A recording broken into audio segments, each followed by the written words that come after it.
نحمده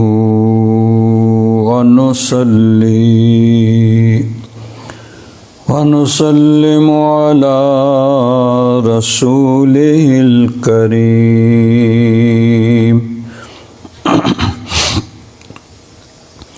أما بعد فأعوذ بالله من الشيطان الرجيم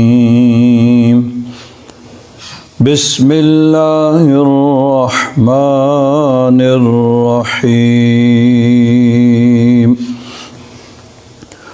لقد جاءكم رسول من أنفسكم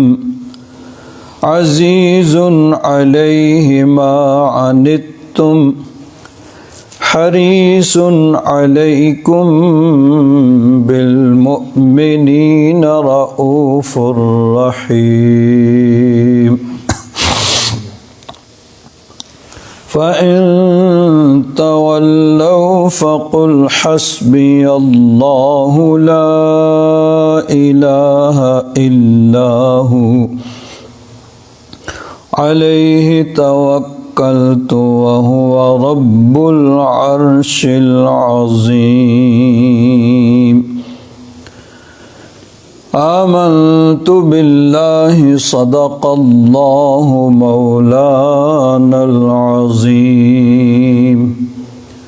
وبلغنا رسوله النبي الأمين الكريم ونحن على ذلك لمن الشاهدين والشاكرين والحمد لله رب العالمين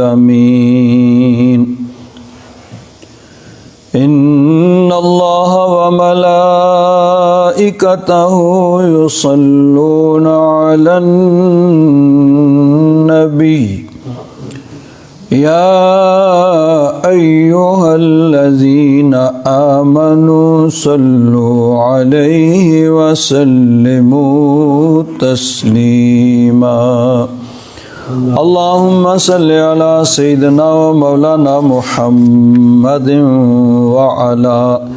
آل سيدنا ومولانا محمد وبارك وسلم صلاة وسلاما عليك يا سيدي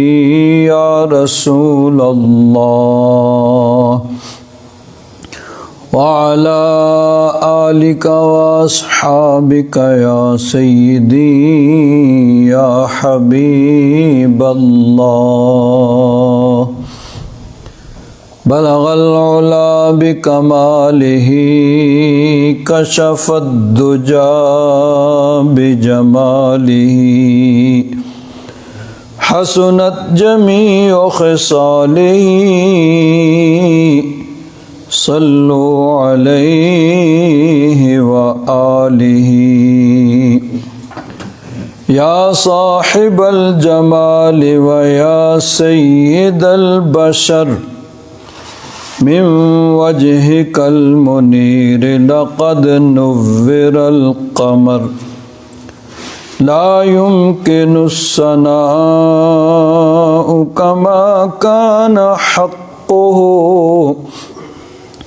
بعد الخدا بزرگ توئی قصہ مختصر۔ حضرات محترم، نبی مکرم شفیع معظم صلی اللہ تعالیٰ علیہ وسلم کی سیرت مبارکہ کے حوالے سے حضور کے بچپن شریف کے احوال، حالات اور واقعات آپ حضرات کے گوش گزار کیے جا رہے ہیں۔ اسی سلسلہ میں ایک بڑا ہی پیارا ایمان افروز واقعہ محدثین کرام نے اور سیرت نگاروں نے لکھا ہے۔ محدثین میں امام ابن ابی شیبہ نے مصنف ابن ابی شیبہ میں اس حدیث پاک کو نقل کیا۔ امام حاکم نے مستدرک جو ان کی حدیث پاک کی کتاب ہے اس کے اندر اس کو نقل کیا، اور امام بہقی نے دلائل النبوہ میں اس کو نقل کیا، امام ابو نعیم اصفہانی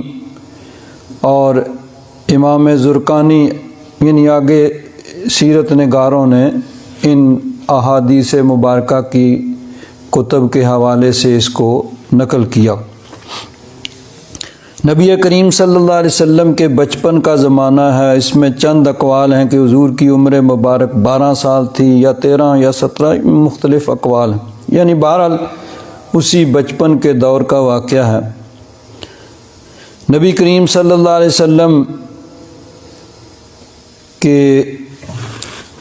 والد گرامی، یہ آپ نے سنا کہ حضور کی پیدائش سے پہلے ان کا انتقال ہو چکا تھا۔ 6 سال کی عمر میں والدہ محترمہ کا انتقال ہو گیا۔ 2 سال بعد یعنی 8 سال کی عمر میں دادا جان حضرت عبد المطلب ان کا بھی انتقال ہو گیا۔ اب آپ کے چچا حضرت ابو طالب وہ آپ کی کفالت کرتے تھے، تو حضرت ابو طالب وہ ملک شام میں تجارت کی غرض سے جانے لگے، تو نبی کریم صلی اللہ علیہ وسلم نے کہا کہ میں بھی آپ کے ساتھ جاؤں گا۔ وہ نہیں چاہتے تھے کہ اتنا چھوٹا بچہ اتنے دور کے سفر جس میں کئی ماہ لگیں گے اس کو ساتھ لے جایا جائے، لیکن روایات میں آتا ہے مسکا بزمام ناقۃ ابی طالب وقال یا ام الی من تقلنی لا اب لی ولا ام۔ حضور نے چچا جان سے کہا کہ آپ مجھے کس کے سپرد کر کے جا رہے ہیں؟ میرے ابا جان بھی فوت ہو چکے ہیں، امی جان بھی فوت ہو چکی ہیں، دادا جان وفات کے وقت انہوں نے میرا ہاتھ پکڑ کے آپ کے حوالے کیا تھا، تو اب آپ کس کے حوالے مجھے کر کے جا رہے ہیں؟ حضرت ابو طالب جو ہیں وہ مجبور ہو گئے۔ نبی کریم صلی اللہ علیہ وسلم کو انہوں نے ساتھ لے لیا، اپنی اونٹنی پہ انہوں نے سوار کر لیا اور سفر کرتے کرتے ملک شام میں پہنچے۔ وہاں ایک جگہ تھی بصرہ، ایک بصرہ ہے، یہ ابھی جو عراق کے اندر ہے، کوفہ اور بصرہ، یہ بعد میں مسلمانوں نے اس بصرہ کو آباد کیا تھا، اور یہ دوسری جگہ ہے ملک شام کے اندر یہ تھی۔ وہاں پہ عیسائی راہبوں کی خانقاہ تھی، تو وہاں اس کے پاس انہوں نے رات بسر کی۔ اس عیسائیوں کا جو گرجا تھا اس کے اندر عرصہ دراز سے ایک عیسائی راہب وہاں سکونت پذیر تھا اور اپنی عبادت کے اندر مشغول رہتا تھا، جس کا نام جرجیس لکھا گیا ہے اور بحیرہ کے نام سے وہ مشہور تھا۔ بحیرہ کہتے ہیں، یہ سریانی زبان کا لفظ ہے جس کا معنی اردو میں ابکری کہا جاتا ہے، نابکہ، روزگار، بہت زیادہ دانش مند، عقل مند، علامہ روزگار، یعنی اپنے زمانے کا سب سے بڑا عالم۔ اور کہا جاتا ہے کہ حضرت عیسیٰ علیہ السلام کے حواریوں کو جو خصوصی علوم عطا کیے گئے تھے وہ نسلم بعد نسل وہ چلے آ رہے تھے، ایک جنریشن سے دوسری جنریشن کو منتقل ہو رہے تھے، تو یہ جو بحیرہ تھا انہی علوم کا امین تھا، وہی علوم اس کے پاس تھے۔ قریش کا تجارتی قافلے وہاں سے گزرتے رہتے تھے، رستہ ہی وہی تھا۔ جب ملک شام جاتے تھے تو جاتے آتے وہاں ٹھہرتے تھے، کیونکہ ظاہر بات ہے کہ قافلے وہیں پہ قیام کرتے تھے جہاں کہیں کوئی آبادی ہو، کوئی کھانے پینے کا، پانی کا انتظام ہو، تو جاتے ہوئے آتے ہوئے وہاں قافلے رکا کرتے تھے۔ لیکن وہ عیسائی راہب وہ اپنی عبادت کے اندر مشغول رہتا، کبھی اس نے ان قافلوں کی پرواہ نہیں کی، کون آ رہا ہے کون جا رہا ہے۔ لیکن اس موقع پہ کچھ خاص اس کو اثرات ایسے معلوم ہوئے کہ اس نے اپنے اس گرجے کی ایک کھڑکی سے دیکھا تو وہ یہ قافلہ جب وہاں قیام پذیر ہوا قریش کا، مکہ والوں کا، تو وہ اپنے گرجے سے اتر آیا اور ان کے پاس آ گیا۔ اس نے دیکھا کہ اس قافلے میں کوئی خاص بات ہے، اس کو کچھ روحانی طور پر کچھ اثرات معلوم ہوئے ہوں گے۔ وہ آیا اور اس نے ان سے کہا بھئی آج اس قافلے والوں کی میں دعوت کرنا چاہتا ہوں۔ سب لوگ حیران رہ گئے، بھئی ہماری داڑیاں سفید ہو گئیں یہاں سے گزرتے ہوئے، کیونکہ قریش کے 2 سفر ہوتے تھے تجارتی۔ سردیوں کے موسم میں گرم علاقے کی طرف ملک یمن کی طرف جاتے تھے، اور گرمیوں میں ادھر ٹھنڈے علاقے قریش کی طرف ان کے قافلے آتے تھے۔ اللہ تبارک و تعالیٰ نے قرآن پاک میں ارشاد فرمایا لِإِيلَافِ قُرَيْشٍ إِيلَافِهِمْ رِحْلَةَ الشِّتَاءِ وَالصَّيْفِ، یعنی سردیوں اور گرمیوں میں ان کے 2 سفر ہوتے تھے۔ سردیوں میں وہ یمن کی طرف جو گرم علاقہ تھا ادھر جاتے تھے، ادھر سے چیزیں خرید کے لاتے تھے، اور پھر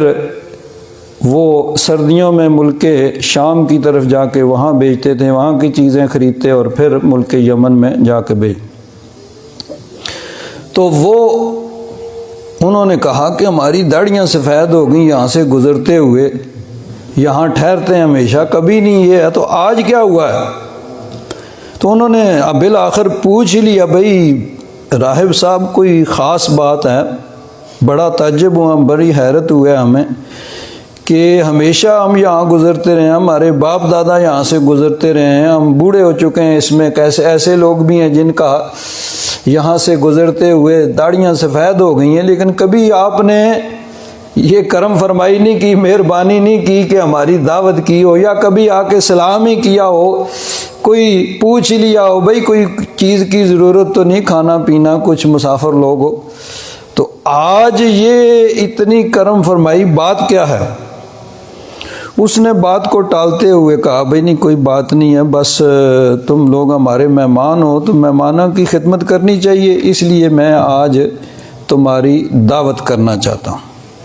ٹھیک ہے بھئی۔ اب جب وقت مقررہ پہ قافلے والے سب کے سب وہ اس کے ہاں دعوت پہ پہنچے عیسائی راہب کے گرجے کے اندر، اب وہ بڑی باریک بینی سے دیکھ رہا ہے کہ آخر کیا وجہ ہے اور کون سا وہ خاص آدمی ہے جس کی وجہ سے یہ قافلہ جو ہے اس میں مجھے کچھ روحانی اثرات نظر آئے ہیں، لیکن اسے کوئی چیز نظر نہ آئی۔ اس نے پوچھا بھئی سب لوگ آ گئے ہیں تمہارے قافلے کے؟ انہوں نے کہا ہاں جی سب آ گئے ہیں، ایک بچہ ہے اس کو ہم ذرا اپنے خیموں اور سواریوں سامان کی حفاظت کے لیے پیچھے چھوڑ آئے ہیں، تو وہ بس ایک پیچھے رہ گیا۔ اس نے کہا نہیں ان کو بھی بلاؤ،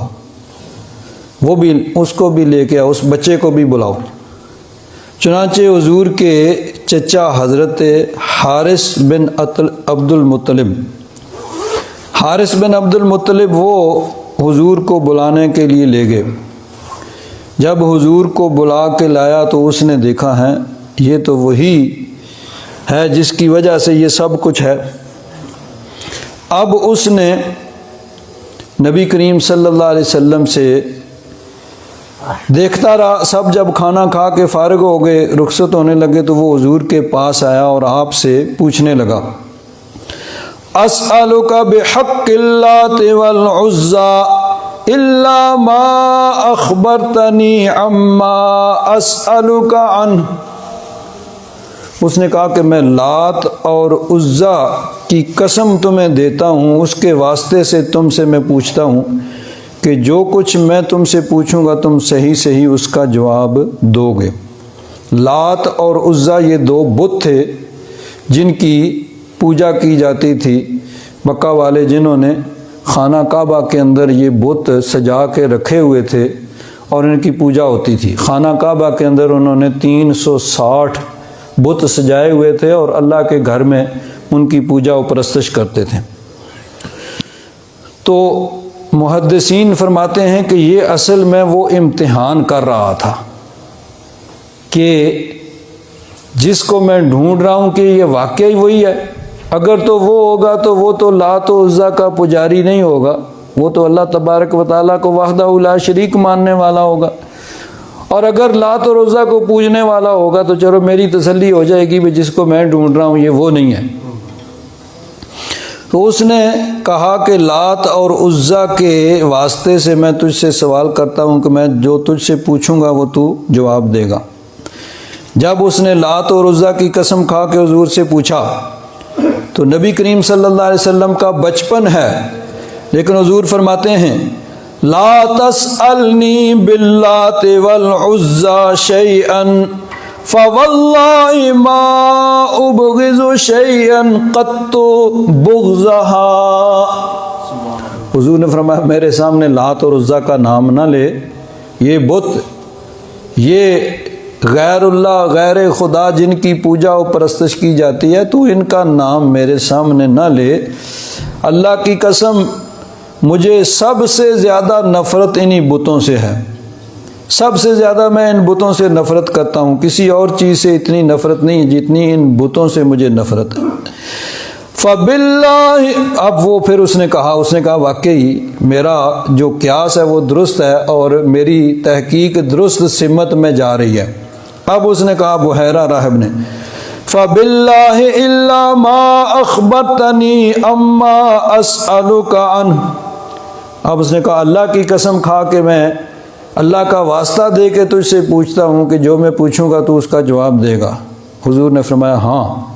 اب فقال له سلنی ما بدا لک، اب جو چاہو پوچھو میں تمہیں اس کا جواب دوں گا۔ اب اس نے حضور نبی کریم صلی اللہ علیہ وسلم کی نیند اور بیداری وغیرہ کی کیفیات کے بارے میں دریافت کیا۔ حضور اس کا ارشاد فرماتے رہے، حضور نے جو اپنے حالات بتائے کہ میں جب بیدار ہوتا ہوں، جاگ رہا ہوتا ہوں تو میں یہ دیکھتا ہوں، اور جب میں سو رہا ہوتا ہوں تو مجھ پہ یہ کیفیات ہوتی ہیں اور میں یہ چیزیں دیکھتا ہوں۔ حضور نے جو حالات اسے بتائے اس سے ان صفات کی تصدیق ہوتی جاتی تھی جو نبی آخر الزمان کے بارے میں اس کے پاس موجود تھیں۔ پرانی کتابوں کے اندر جو کچھ لکھا ہوا تھا اور حضرت عیسیٰ علیہ السلام کے جو علوم جن کا وہ امین تھا، اس کے اندر جو نبی کریم صلی اللہ علیہ وسلم کی حضور کے خاتم النبیین ہونے اور حضور کی جو صفات اس کے اندر تھیں اس کی تصدیق ہوتی جا رہی۔ بالآخر اس نے حضور کی پشت جہاں دونوں کندھوں کے درمیان میں اس نے مہر نبوت، جس کو خاتم النبوہ کہا جاتا ہے کہ مہر نبوت حضور کی وہ خاص نشانی کہ حضور کے خاتم النبیین ہونے کی، اس کو بھی اس نے دیکھ لیا۔ جب اس نے یہ سب کچھ دیکھ لیا تو اب وہ قافلے والوں کی طرف متوجہ ہوا اور پوچھا یہ کس کا یہ لڑکا کس کا رشتہ دار یا کچھ لگتا ہے؟ حضرت ابو طالب نے کہا کہ میرا یہ ہے۔ پوچھا یہ آپ سے کیا رشتہ ہے اس کا؟ حضرت ابو طالب نے کہا حضرت ابو طالب نے کہا ہوا ابنی، یہ میرا بیٹا ہے۔ اس نے کہا نہیں یہ نہیں ہو سکتا۔ ما ہوا ابنک وما ينبغي لهذا الغلام ان يكون ابوه حيا، اس نے کہا نہیں یہ نہیں ہو سکتا، یہ تمہارا بیٹا نہیں ہو سکتا، اور یہ ہو ہی نہیں سکتا کہ اس لڑکے کا باپ زندہ ہو۔ کیوں؟ انہوں نے اپنی کتابوں میں یہ پڑھا تھا کہ نبی کریم صلی اللہ علیہ وسلم کی ولادت شریفہ سے پہلے حضور کے والد گرامی کا انتقال ہو چکا ہوگا۔ اس نے کہا نہیں، یہ تمہارا بیٹا نہیں ہو سکتا، اس کا باپ زندہ بھی نہیں ہو سکتا، یہ نہیں کہ یہاں نہ ہو کہیں اور ہو، نہیں، گھر میں بھی نہیں، وہ تو کب کا فوت ہو چکا۔ حضرت ابو طالب نے فرمایا ہاں تیری بات درست ہے، یہ میرا بھتیجا ہے لیکن میری پرورش میں ہے، میں اس کی پرورش کر رہا ہوں، اس اعتبار سے میں نے اس کو بیٹا کہا ہے۔ اس کے والد گرامی میرے بھائی تو وہ اسی وقت فوت ہو چکے تھے جب یہ ابھی پیدا بھی نہیں ہوا تھا۔ اس نے کہا ہاں یہ صحیح ہے۔ پھر اس نے کہا اس کی ماں، کہا وہ بھی، ان کا بھی انتقال ہو چکا ہے۔ اس نے کہا یہ بھی درست ہے، یہی ہماری کتابوں میں لکھا ہے کہ ان کی والدہ بھی ان کے بچپن میں فوت ہو چکی ہوں۔ جب سب کچھ اس نے دیکھ لیا تو اس نے حضرت ابو طالب سے کہا، حضرت ضیاء الامت حضور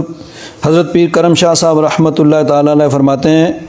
اس نے حضرت ابو طالب سے کہا کہ آپ اپنے بھتیجے کو لے کے وطن واپس لوٹ جائیں اور یہودیوں سے ہر وقت ہوشیار رہیں، اگر انہوں نے دیکھ لیا اور ان کو ان حالات کا علم ہو گیا جن کا مجھے علم ہوا ہے تو وہ ضرور انہیں ضرر یعنی نقصان پہنچانے سے باز نہیں آئیں گے، آپ کا یہ بھتیجا بڑی شان والا ہوگا۔ ہماری کتابوں کے اندر لکھا ہے اور ہمیں ہمارے آباء و اجداد نے یہی بتایا ہے، اور اس نے کہا ھذا سید العالمین،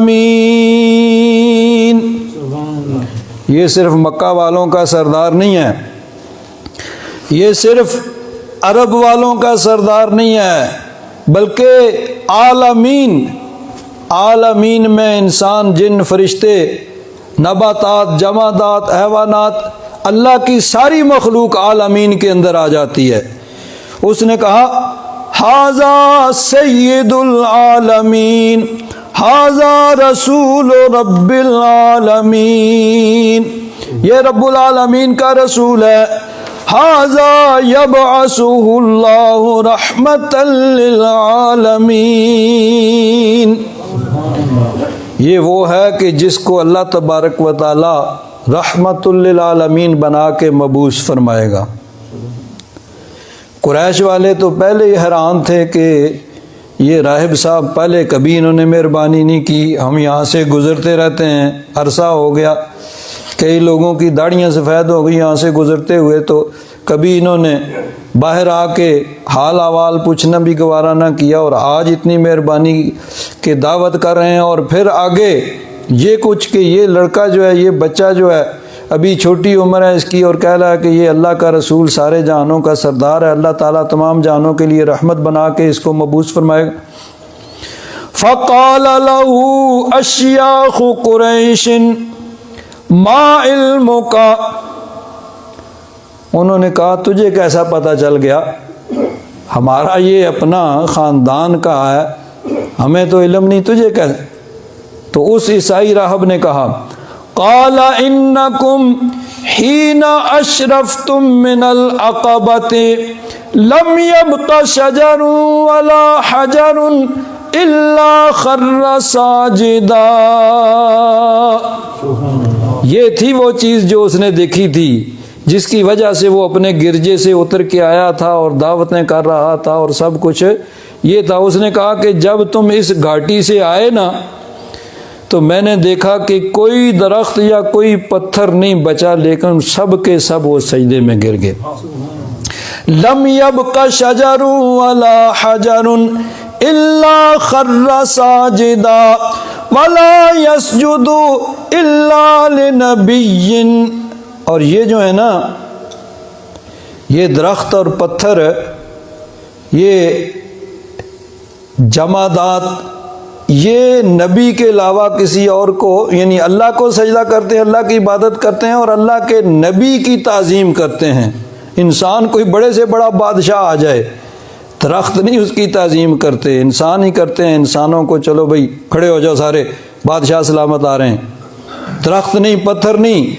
وہ اللہ کی عبادت کرتے ہیں اور اللہ کے نبی کی تعظیم کرتے ہیں۔ وَإِنِّي لَأَعْرِفُ بِخَاتَمِ النَّبُوَّةِ، اور میں نے اس کو مہر نبوت سے پہچان لیا ہے۔ وَإِنَّا لَنَجِدُ فِي قُطُبِنَا، اور ہم اس کو اپنی کتابوں کے اندر، یعنی اس کی صفات کو کتابوں میں ہم پاتے ہیں، اور وہ ساری کی ساری صفات میں نے ان کے اندر دیکھ لی ہیں۔ اس لیے میں نے کہا ہے کہ یہ سید العالمین ہیں اور رسول رب العالمین ہیں اور رحمت للعالمین ہیں۔ ویسے ہی میں نے کہہ نہیں دیا ہے، پوری تحقیق کے بعد میں نے یہ بات کہی ہے۔ تو نبی کریم صلی اللہ علیہ وسلم کے متعلق جو اہل کتاب سب کچھ جانتے تھے، سب ان کی کتابوں کے اندر موجود تھا، اور انہوں نے تمام صفات کو یعنی حضور کے اندر، حضور کے بچپن میں ہی انہوں نے ان کو اچھی طرح جانچ لیا تھا، اور ان کو یقین کامل تھا کہ یہ اللہ کے نبی ہیں۔ اب سوال پھر یہ پیدا ہوتا ہے کہ جب وہ جانتے تھے تو پھر مانتے کیوں نہیں تھے؟ اور بعض لوگوں نے اس قسم کے واقعات کا ایسی بنا پہ انکار بھی کیا ہے کہ اگر وہ ان کو یہ علم ہوتا، وہ جانتے ہوتے، تو پھر وہ مان جاتے۔ بات اصل میں یہ ہے، مولانا روم رحمۃ اللہ تعالی علیہ اس کو اپنے انداز میں بیان فرماتے ہیں پیش ازاں کے نقش احمد فرنمود، ناتے او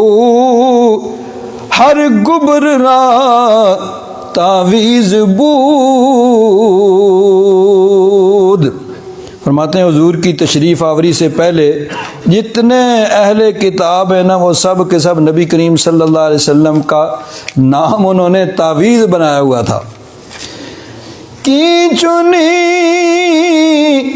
کس ہست تا آید پدید، از خیال روش دل شامی تپید، اور وہ انتظار کر رہے تھے کہ وہ اللہ کا محبوب کب آئے گا جس کے چہرے کے خیال سے ان کا دل تڑپتا ہے، یعنی حضور کا اس طرح وہ انتظار کر رہے تھے۔ سجدہ می کردند کے رب بشر، در آیا آرش ہر چے زود تر، اور وہ اللہ کی بارگاہ میں دعائیں مانگا کرتے تھے کہ یا رب العالمین اس نبی آخر زمان کو جلد بھیج دے۔ یہ اللہ کی بارگاہ میں دعا مانگتے تھے۔ تاب نام احمد یستفتحون، باغیاں شامی شدند سرنگون۔ جب کبھی کافروں کے ساتھ ان کی جنگ ہوتی تو وہ نبی کریم صلی اللہ علیہ وسلم کے نام کے وسیلہ سے اللہ تبارک و تعالیٰ کی بارگاہ میں دعا مانگا کرتے تھے کہ یا رب ذوالجلال اس نبی آخر الزمان کے وسیلہ سے ہمیں فتح عطا فرما۔ اور مولانا روم فرماتے ہیں ہر کجا ہر بے محولے آمدے، اون شاہ کراریے احمد بودے۔ جب کبھی کوئی خوفناک جنگ ہوتی نا تو حضور کے نام کے وسیلہ سے، حضور کی ذات کی وسیلہ سے وہ دعا مانگتے تو ان کی مدد ہوتی۔ اس میں اشارہ ہے قرآن پاک کی اس آیہ مبارکہ کی طرف۔ اللہ تبارک و تعالیٰ نے ارشاد فرمایا وَقَانُوا يَسْتَفْتِحُونَ وَقَانُوا مِن قَبْلُ يَسْتَفْتِحُونَ عَلَى الَّذِينَ كَفَرُوا، یہ اہل کتاب اس سے پہلے نبی کریم صلی اللہ علیہ وسلم کے وسیلہ سے کافروں پر فتح کی دعا کیا کرتے تھے، کافروں پر فتح مانگا کرتے تھے۔ حضرت پیر کرم شاہ صاحب رحمۃ اللہ تعالیٰ علیہ اس کی تفسیر میں فرماتے ہیں کہ حضور نبی کریم صلی اللہ علیہ وسلم کی تشریف آوری سے پیشتر یہود کا یہ شعار کہتے ہیں خاص کسی قوم کا جو نشان ہو، خاص کوئی طریقہ ہو، تو ان کا شعار یہ تھا کہ جب کبھی کفار و مشرکین سے ان کی جنگ ہوتی اور ان کی فتح کے ظاہری امکانات ختم ہو چکے ہوتے، اس وقت تورات کو سامنے رکھتے اور وہ مقام کھول کر جہاں حضور نبی کریم صلی اللہ علیہ وسلم کی صفات و کمالات کا تذکرہ ہوتا وہاں ہاتھ رکھتے اور ان الفاظ سے دعا مانگتے اللہم انا نسألک بحق نبیک الذی وعدتنا ان تبعثه فی آخر الزمان ان تنصرنا اليوم على عدونا فینصرون۔ وہ دعا مانگتے کہ یا رب ذوالجلال ہم اس نبی کے وسیلہ سے تیری بارگاہ میں دعا مانگتے ہیں جس کا تو نے وعدہ فرمایا ہے کہ آخر الزمان نبی ہوگا، آخر میں سب نبیوں کے آخر میں جس کو تو بھیجے گا، اس کے نام کے وسیلہ سے ہم تجھ سے دعا مانگتے ہیں کہ تو آج ہماری مدد فرما فینصرون، تو پھر ان کی مدد ہوتی، ان کو فتح حاصل ہوتی۔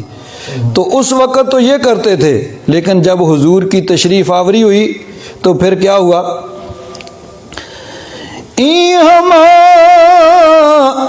انکار کفر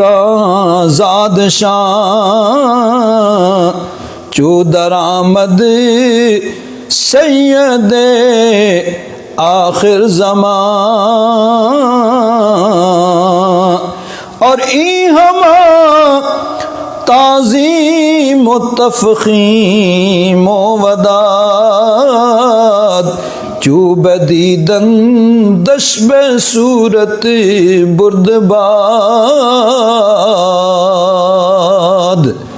پہلے تو دعائیں مانگا کرتے تھے، لیکن جب حضور کی تشریف آوری ہوئی تو صرف ضد کی وجہ سے، ہٹ درمی کی وجہ سے۔ حضرت پیر کرم شاہ صاحب رحمۃ اللہ تعالیٰ علیہ اس کی تفسیر کے اندر آگے فرماتے ہیں کہ جب وہ دعا مانگتے تھے تو پھر قرآن پاک فرماتا ہے کہ آج تم جس کے نام لے کر جیتے رہے آج تک، اور جس کی برکت سے فتح یاب ہوتے رہے، جب وہ میرا رسول اور میرا محبوب تشریف لایا، تمہارا نجات دہندہ تشریف فرما ہوا، تو اس پر ایمان لانے سے انکار کر دیا۔ تف ہے ایسے تعصب پر، ہے ایسی حب جاہ و مال پر، یعنی تعصب کی وجہ سے کہ وہ تو سمجھتے تھے کہ ان کی قوم بنی اسماعیل میں ہوگا اور بنی اسرائیل میں ہوگا، اور حضور بنی اسماعیل میں عرب میں تشریف لائے،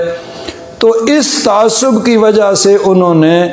سب کچھ جاننے کے باوجود انکار کر دیا۔ ورنہ دیکھیے اللہ تبارک و تعالیٰ ارشاد فرماتا ہے یعرفونہ کما یعرفون ابناءہم، اہل کتاب جو ہیں ان کے علماء نبی کریم صلی اللہ علیہ وسلم کو ایسے پہچانتے ہیں جیسے وہ اپنے بیٹوں کو پہچانتے ہیں۔ اب ایک ہی عمر کے، ایک ہی یعنی طرح کے 100 بچے ہوں، اب ایک آدمی جاتا ہے اسکول سے اپنے بچے کو لینے کے لیے، کبھی اس کو دھوکہ نہیں ہوا کہ کسی اور کے بچے کو پکڑ کے لے چلے، نہیں، وہ سب بچے نکل رہے ہوتے ہیں، وہ اپنا کھڑا رہتا ہے، جیسا ہی اس کا بچہ دور سے نظر آتا ہے اس کے چہرے پہ مسکراہٹ ہوتی ہے، بھاگ کے اس کو لے لیتا ہے۔ تو فرمایا ایسے پہچانتے ہیں حضور کو جیسے اپنے بیٹوں کو پہچانتے ہیں، کہ اپنے بیٹے کو پہچاننے میں کسی کو کبھی غلطی نہیں ہوئی ہے۔ ان کو بھی حضور کے پہچاننے میں کسی قسم کی کوئی غلطی نہیں ہے، رکاوٹ صرف تعصب ہے، اناد ہے، ہٹ ہے، اور یہ ہٹ درمی کی وجہ سے انکار کر رہے ہیں، ورنہ نبی کریم صلی اللہ علیہ وسلم کے اوصاف ان کی کتابوں کے اندر موجود تھے اور انہوں نے اچھی طرح ان کو جان لیا تھا، صرف تعصب کی وجہ سے انہوں نے انکار کر دیا۔ اللہ تبارک و تعالیٰ اس تعصب سے محفوظ رکھے اور ہمیشہ حق کی اتباع کرنے کی توفیق عطا فرمائے۔ وآخر دعوانا الحمدللہ۔